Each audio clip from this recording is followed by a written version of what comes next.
I never thought that Broadway or even being in New York was something that I could even aspire to. It kind of wasn't really on my radar. I was just really loving every chance I got to perform in any way. It probably was in my mind somewhere, but I was a little bit too scared to actually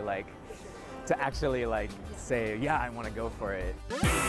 Embrace what makes you unique. Know what it is that you personally offer. I need to know more. I need to learn more. It's a growing thing. If you know more, then it's great. You know, it's your advantage. Don't ever have anybody telling you who to be, how to become, what to do. I believe that when your intentions are really pure, all the more that the universe conspires to help you fulfill your dreams.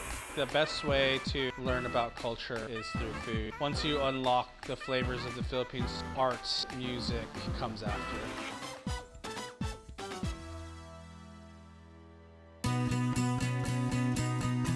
I was born in Hawaii on the Big Island, and I grew up in Seattle. And my dad is from the Philippines and came to the States when he was maybe 10 or so, back in the 50s, and grew up in Seattle. And that's where I grew up. So I grew up pretty close to my dad's parents. So the Filipino side of my family was nearby. I was fortunate because I grew up in America, and I was born here, I grew up here, so it's really all that I know. And I've had to, as a result, work to reconnect with my Filipino roots because I wasn't born in the Philippines. So I think there's really an effort to reconnect with those roots, to stay strong with them, and to appreciate and love our culture, which is a great thing. Absolutely.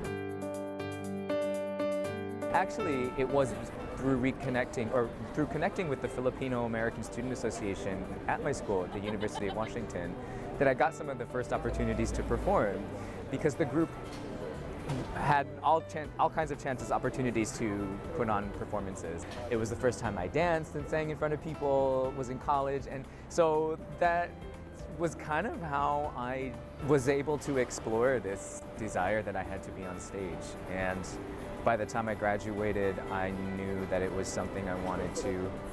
It was a passion that I had kind of harbored secretly my whole life, and now I was able to start.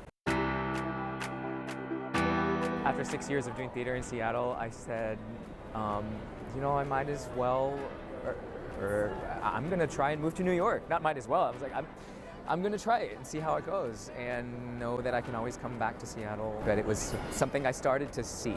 I started to sort of catch glimpses of it. I went in for a bunch of auditions, and they gave me material for a few different principals, the principals that I covered. After the process, and eventually I got to audition for Tommy Kail and Alex Lackamore, and then they made me the offer to come here and join the company and as man 5 in the ensemble and understudy for those 3 parts. I have been with the show for 6 months now, almost 6 months, and I was hired to be in the ensemble, which is what I perform every night, and also hired as an understudy for the role of Hamilton, the role of John Lawrence / Philip Hamilton and King George. So I understudy 3 principals in addition to being in the ensemble. For Filipinos to make it in theater, I mean, I think it's the same